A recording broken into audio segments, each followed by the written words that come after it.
Hey everyone, in this video we're going to be tooling this second belt pattern out of volume 1 of leather tooling pattern book here. Now I'll put a link to that. If you already have the book, great. If you want to get it and tool along, outstanding. But even without the pattern, I'm hoping that you're going to be able to gain some tips from this video that'll help you with your tooling. Now I'm going to be showing you how to tool this pattern using just tools from our beginner starting kit.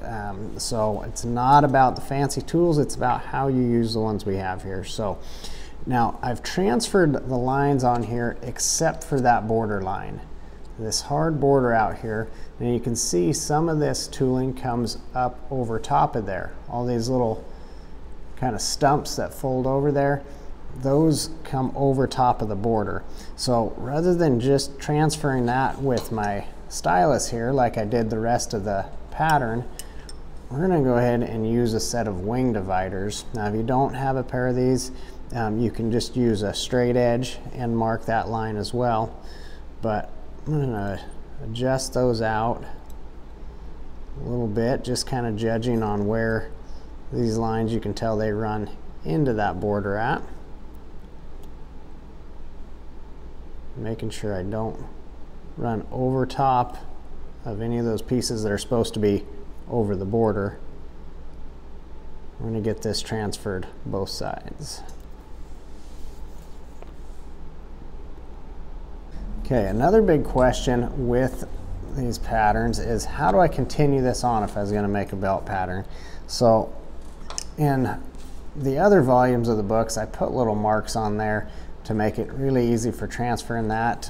When I did volume 1, I didn't realize to use that trick yet. So these ones are just made to line right up. If we look on this side of the pattern, we have this little line here, and on that side we have one going the other direction. When we put these together, they're going to wind up creating one of these little space filler stumps that goes under that border. So if I was going to be moving this pattern down, I would simply kind of look and eyeball where I have this edge at. I bring that other one. I'm going to show you here where if we were to continue, see how that just continues on, and then our vine work would continue. Now if we want this to be the end of our pattern, we can just simply take this outside line, bring it down and run it into that border there. On the other side, same thing. It would continue on around like that if we transferred those down, but for the case being here, I'm just going to take that first line and bring those down here into that border. All right, now we're on to cutting this in. I always like to start with those border lines first. So locking my wrist, pulling that hand, I'm going to go ahead and catch these straight border lines, making sure I stop where that vine's supposed to come over top of it. Don't accidentally cut through those.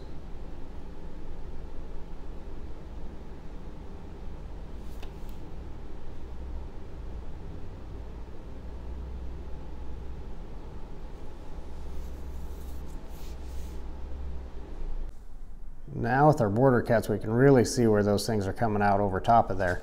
So we're going to start by cutting those ones in. Let's come around and remember to fade those cuts off as they come around there.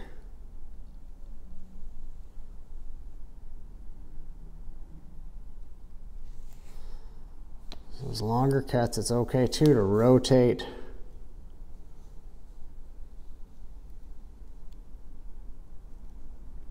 our leather and our knife and our hand all together there.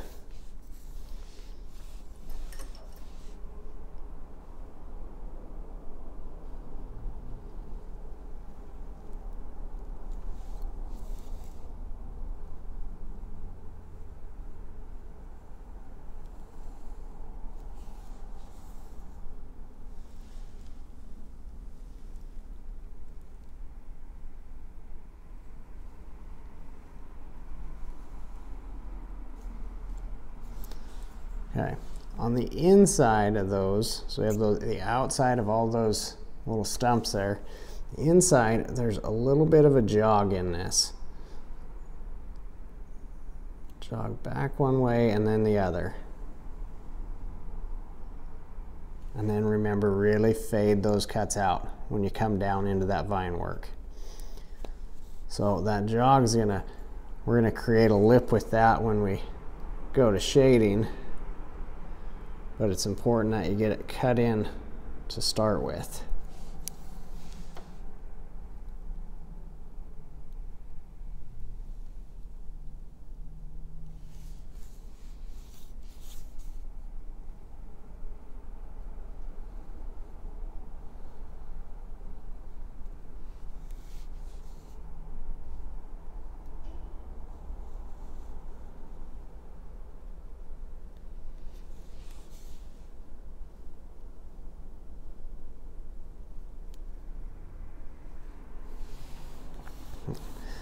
Now with the rest of this vine work, I'll turn my pattern and have that vine work growing away from me.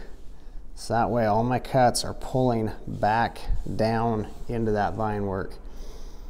And when I do that, that helps me for fading those cuts off. And when we fade them off, we're simply lightening the pressure that we're pushing down with that knife. Now the other thing to notice too is none of these cuts are actually connecting. Real important, we talk about that in a lot of the videos. We'll continue to talk about it all the way through this series of tooling through this pattern book. But we don't want to connect those cuts because we don't want to create a weak spot in our project.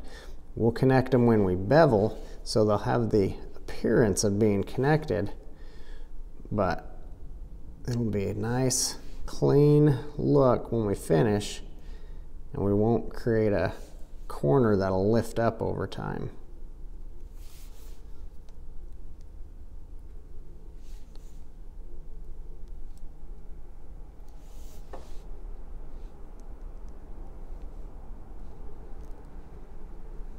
After we get done cutting all those lines in, the next step is going to be to bevel these. So I'm going to be using the large bevel. This particular one is PB013 for the number on that. And I always like to have the flat side of that bevel towards me, so I'm shading away from me. Now on these borders, that straight line, I'm going to start there and we're beveling all of that in, meaning that shadow is going in.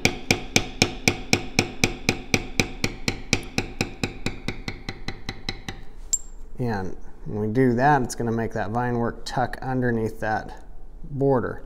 And we stop where the vine work is coming over the border, right? And then just continue on here. And that's why we're able to get this really good definition look, is when we come and bevel this vine work over the other direction, really stand that up over the border.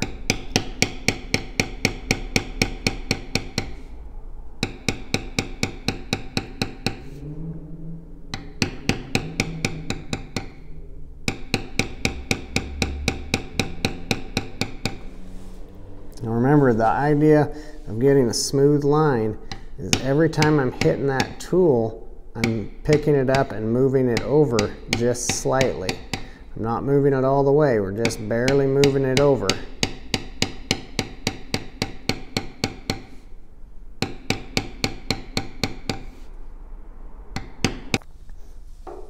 As you're tooling, if you notice your leather starting to dry out and you feel your tools kind of dragging or wanting to get a little choppy on you, you know, have the feel and sound. There's all sorts of things that it's going to tell you that's getting dry, but don't be afraid to wet that back down. When I do it, I want to do it enough to where that's going to get some more moisture down into that leather. If I just went one quick swipe across the top, all we'd be doing is getting that surface wet and not actually getting that moisture down in the leather where we need it.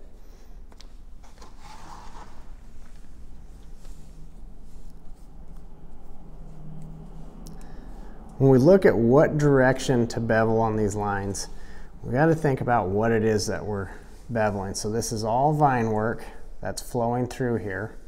Now this makes it a little easier to see on this pattern where these ones come from over top of the border. That's going to tell you those are on top, right? And so if that's on top, then we just stagger our vines out either direction.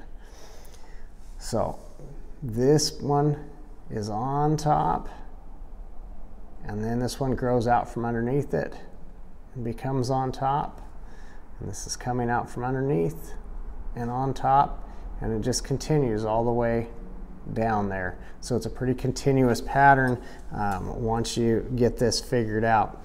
So we're going to look real in depth at one section here, and then I'll let you guys carry on because that's going to be the rest of the pattern here. So looking at this one that comes up over top here, we're going to start by beveling that line out. So it's going up over that border.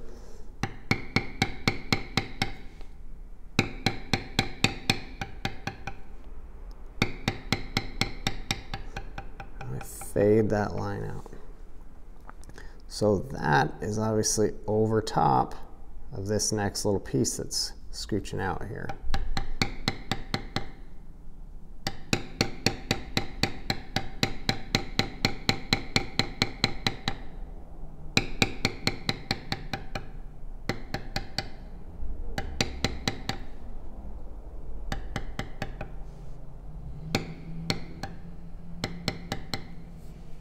Okay, now the inside of this needs to bevel the other direction, right? So that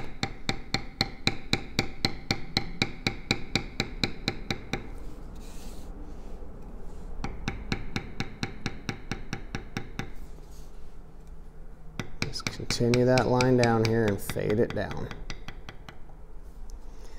Now as that fades down, move out to this next vine here.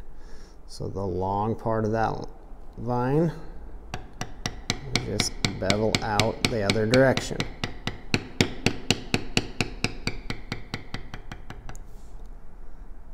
Step out from there. See how these keep staggering and layering as we move out.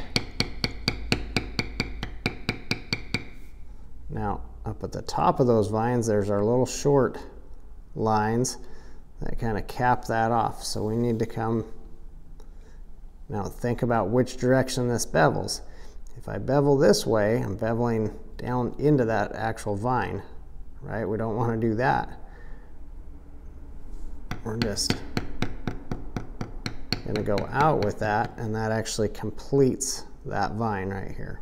So the same thing with this one. Come back to the short line and bevel that back up.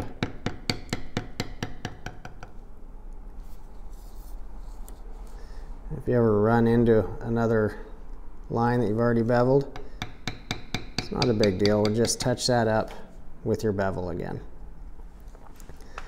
Now on the insides of these little curves up here, remember that little jogged line that we cut in, sometimes that big bevel might not fit in there very good. So we'll need to switch over to a small bevel.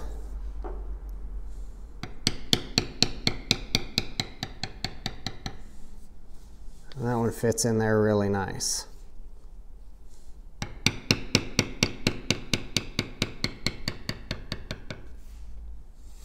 Works all the way around the inside of these curves as well.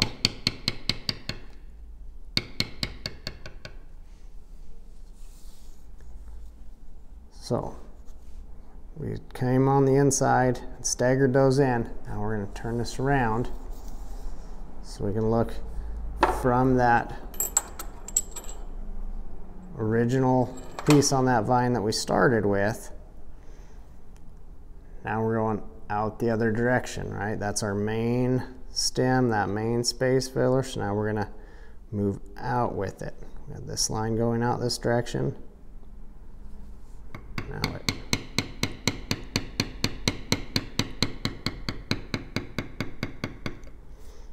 So this outside line is coming and tucks back in here, but remember how we said this one's coming and growing out from underneath this one.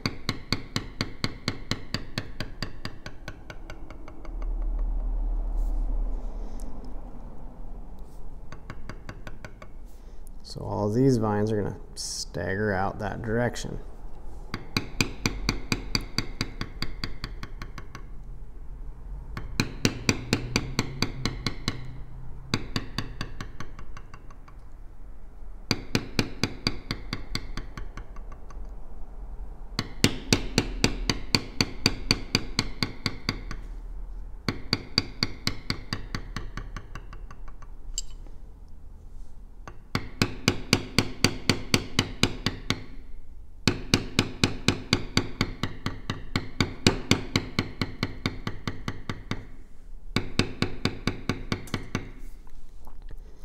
Now don't forget, when we come to the top of these vines, there's the little short lines that cap those off.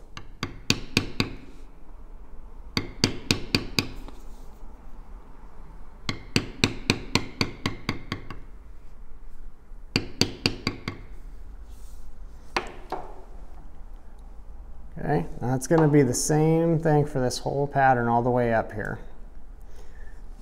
I'm going to come up to the other side of this one.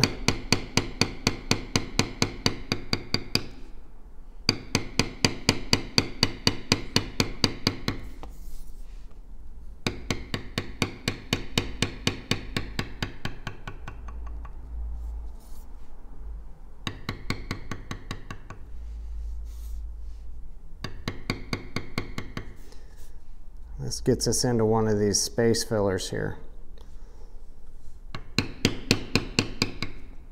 We're just going to bevel that out each direction. So we have this vine coming here, this vine growing this way, and this little space filler in the middle.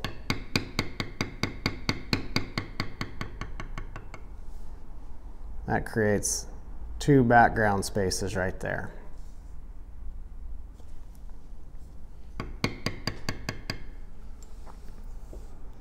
we're going to keep beveling the rest of the way up, just following those same rules for which side of the line to bevel on. Remember, fading those lines. We faded them when we cut them, and we want to continue to fade those out when we bevel. Lighten that beveling up as those lines end within the vine work.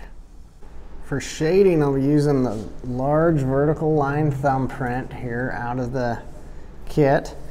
And most places in this pattern, actually all the places in this pattern, I'm going to use the narrow end of that tool. That's just what's going to fit best for this pattern. These are a little bit narrower vines. Now, where to shade is a little bit of the question, and how much. So remember, especially in this pattern, less is more. The idea behind shading is that we're creating depth in there. And if we shade too much, all we've done is take it all to another depth, rather than adding depth by having some shading and some vines without shading. So I'm going to be tipping this tool. This is the direction, but I'm going to be less drastic than that. If we tip too much with this tool, that edge will catch and it'll be chattery on there. But I'm going to tip just a little bit, and we're wanting to create a little highlighted ridge on the shorter, rounded side of these vines out here.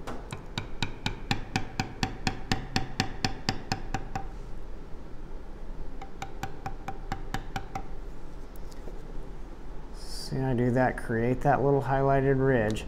But by tipping that tool, we've let it fade down the vine here.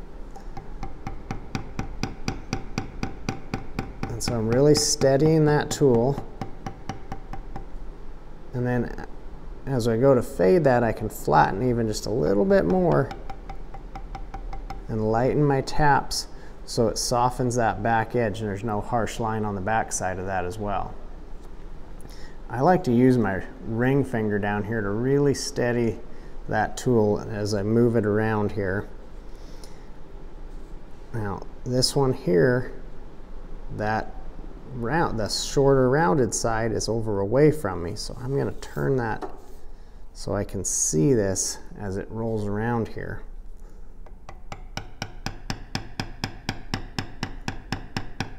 I walk this tool kind of like a bevel, but I just barely move it along there. If I need to clean up any chatter marks, I can work right back up that line as well, just tapping real lightly. Now, these little stump vines that are rolling around here, we have two rounded spots on here. This outside line is rounded, so I'm going to catch a little bit of shading around here. I'm going to go real light. Remember, less is more. I'm going to fade that off as it rolls down the vine. Now on the inside, we're concave here, and then it shoots out that little rounded spot, and then the last little concave at the end. So the outside of that rounded edge, I'm going to pull just a little bit of shading in there as well.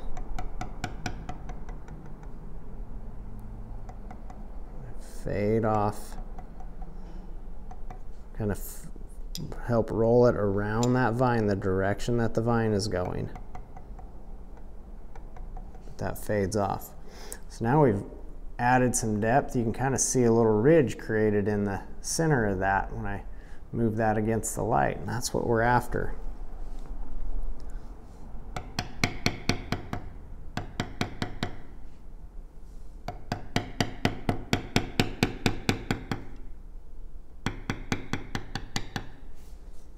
Again, that shorter rounded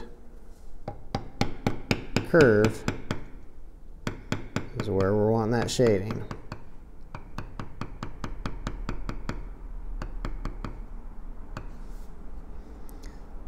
I have another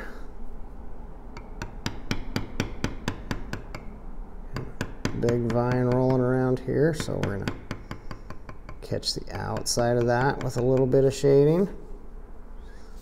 And then this little spot that is rounded on the inside,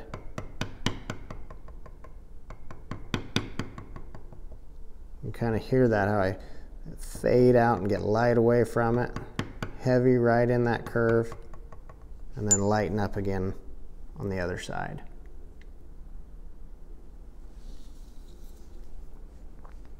And we get into one of these space fillers here. This one has a little bit of that concave swoop to it as well, so we're just gonna shade heavier when it's rounded, lighten up where it's concave, and then see how that creates that little ridge in the middle there.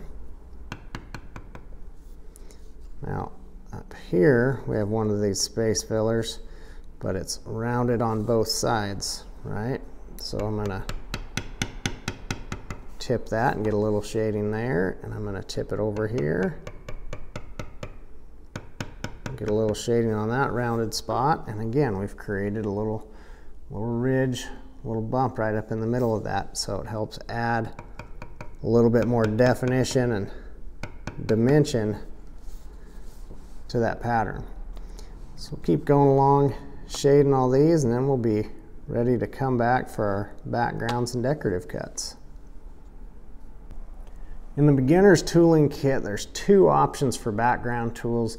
In the last video of this series, we went over the bar grounders, and we bar grounded the background of that other belt pattern. So in this one, I'm going to use the matte backgrounder just to show that option as well. This tool I think is a little more forgiving when it comes to backgrounds. You know, it's a little bit of a teardrop type of shape in there, so the narrower point of that, I'll use that and kind of get down in the points of these backgrounds. I'll even tip it to get down in those points a little bit. But then for the main part of that background, we want to flatten that tool out, keep it even, and that's going to help to have an even background texture in there. If we tip in that tool too much in the middle there, you can create divots and ridges, and we see some harsh lines within the background itself, and we don't want that. So we're gonna move around, start covering our background areas. A couple key things to remember is to get all the way to the edge of your background area. That's going to help give it a nice crisp look for you. If you're held off of that edge at all, it's going to kind of make that background look like a tool mark rather than just a smooth background transition.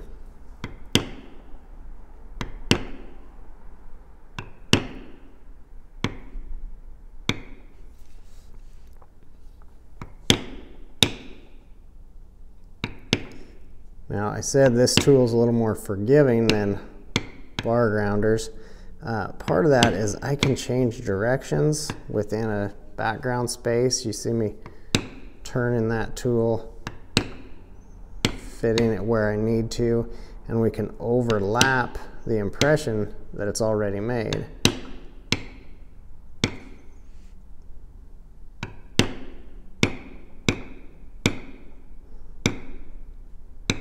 As long as we're not tipping that tool, or you're keeping it nice and flat and being consistent with how hard you're striking down on your tool, we can keep those background areas really nice and clean that way. We're going to look at a simple way for decorative cuts in this pattern. Now, right up here, this is where we close that pattern off, so it makes it a little bit different than what's in that book. But I'm going to pull 2 cuts, stagger them right next to that short line.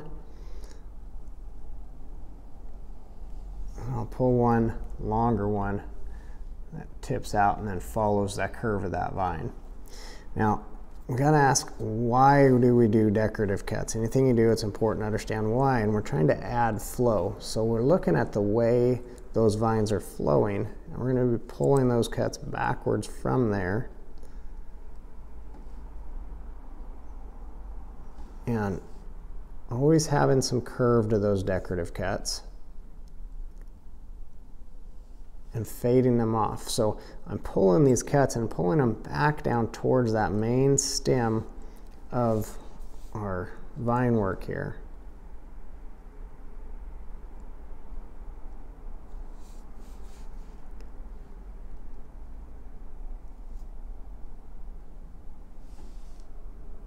Fading them off as they come. So I'm always putting 2, maybe 3 cuts if there's a little bit of room there. Usually just a couple is going to be fine.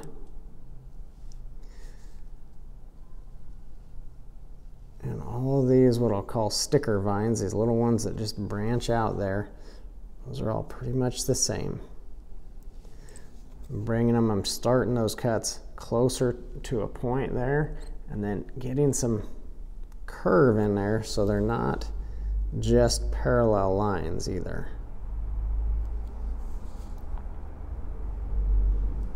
So you see that one on the shorter side, it curves up towards that shorter side.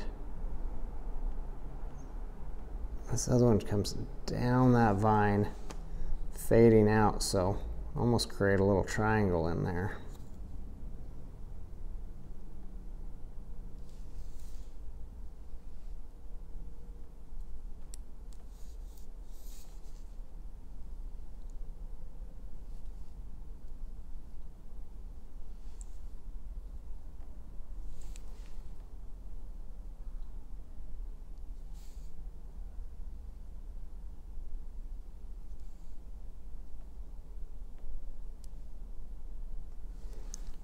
Now for these bigger ones that come over top of the border, I'm going to start on the outside edge, but we're going to make this real simple. I'll start by showing you 2 ways, I guess. We'll do one where we start on the outside edge. I'm going to pull one longer one around here. And now on the inside, I'm going to kind of mimic this inside cut of the vine itself, where we have that little swoop in there at the top.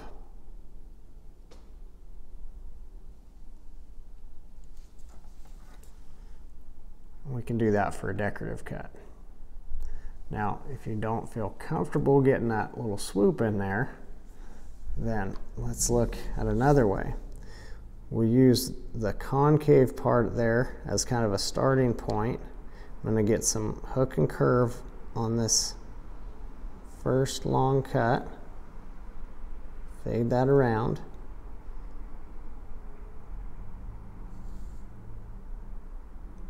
And then just fade 2 small cuts on the inside. So that would be another way to do those.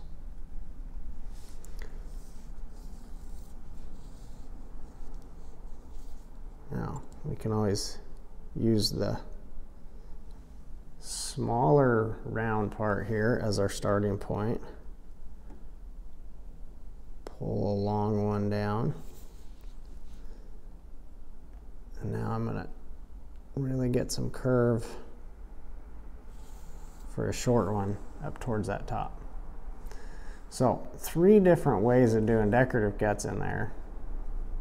None of them right, wrong, or anything. They're just different, but they follow the same principles. Say some of those main fundamentals. It doesn't matter where you're pulling your cuts, as long as they're pulling towards the flow of that vine, it's going to help.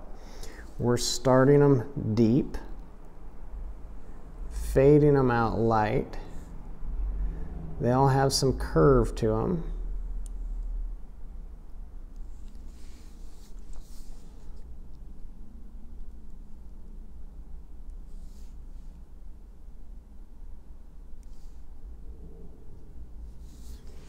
And they're also staggered. We're not ending these at the same spot.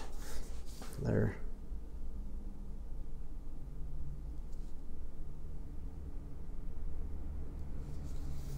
even these short ones here. We have a short one and a little bit longer one. Short one, a little bit longer one. So those are a few fundamentals that are going to help you. But right there, we have our next belt pattern from Volume 1 of our tooling book, tooled up there. So I'll put some more links in the description if you're interested in more resources for learning, or you're interested in any of the tools or books or stuff that we're using here through this series. But all that'll be down in the description. I appreciate you letting me be a part of your leathercraft journey, and look forward to seeing you in the next video.